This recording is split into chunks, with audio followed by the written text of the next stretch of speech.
Hey everybody, what's up? It's Huckleberry. Hey, I've been getting a lot of questions online here the last few days about the hoist I built for the top of my JK, and I'm gonna have to modify that hoist a bit, to fit the top on the Gladiator, because the top on the Gladiator is quite a bit shorter for one. But the real difference is that there's not a back glass that pops up to allow me to run the rope through that back opening to tie it up and pull it up to the ceiling. Now I know it's easy to think maybe you should just run it through the glass opening right there, but I'm not willing to put the pressure on the glass when I lift that top and lower that top, so I'm gonna have to come up with a little bit different system there. But I have had a lot of questions on how I built my top hoist. The big thing on my hoist is that not only is it a motorized hoist, which a lot of us have built and seen, but it is also on a trolley so that I can push it back. Once I pull the top off, I can push it back into the corner so it's not hanging down in the middle of my garage, which is nice. Obviously I built the hoist, it's been a few years ago, for my wife's JK, so she could get the top on and off if I wasn't around. I'm hanging a wheelchair on there right now just so I've got some weight. I know it looks a little silly, but just kind of wanted to show. Had several people ask about kind of a parts list, so let me give you a quick rundown here.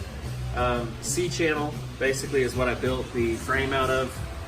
You can measure that to your own needs depending on what your top needs are and how you're going to set yours up. That's the easy part, the C-channel. Just, building that out, pulling it all together is easy. Pulleys, obviously, hooks. You're going to put all those, again, depending on how you want to build your hoist. The motor I got from Harbor Freight. It's just a cheapie, no big deal. But it does a great job. Never had any problems. But basically, the 4 points, these 4 ropes come down. There's 2 on each side. And then I've hooked them through under the top on the JK to hoist it up very easily. So you've got the pulleys, the rope, all the hardware. This is garage door rail or track, like you see on just a standard garage door, obviously, with the same rollers and mounts. I got those at a garage door supply store, obviously. So that's easy. Those are bolted to the ceiling, which allow me to run that thing forward and back. Now another modification I'm gonna have to make with the JT, because of the bed on the back of the JT, I'm not gonna be able to back that in as far as I did the JK to pull the top off. So I'm gonna need to extend those rails. I'm probably gonna need to get maybe another 4 feet worth of rail on each side, to bring that out further, lift that top up, and then be able to push it back. Obviously, controller brings everything up and down. It's been an awesome setup. But anyway, I just wanted to give you a quick close-up of kind of parts and how it's built, things like that, so you can kind of see. If anybody needs close-up pics of a certain specific part of this, feel free to comment and let me know what you need to see. But it's really pretty straightforward and pretty simple.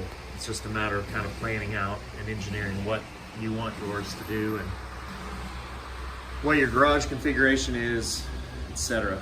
But the great thing is being able to get that thing out of the middle of the garage. Now if you got a really tall ceiling, man, I'm jealous, because tall ceiling, pull it up and get it out of the way, and you don't even need the trolley. But for me, this has been awesome. Again, if you got any questions, man, leave a comment on the video and I'll be happy to answer. See y'all.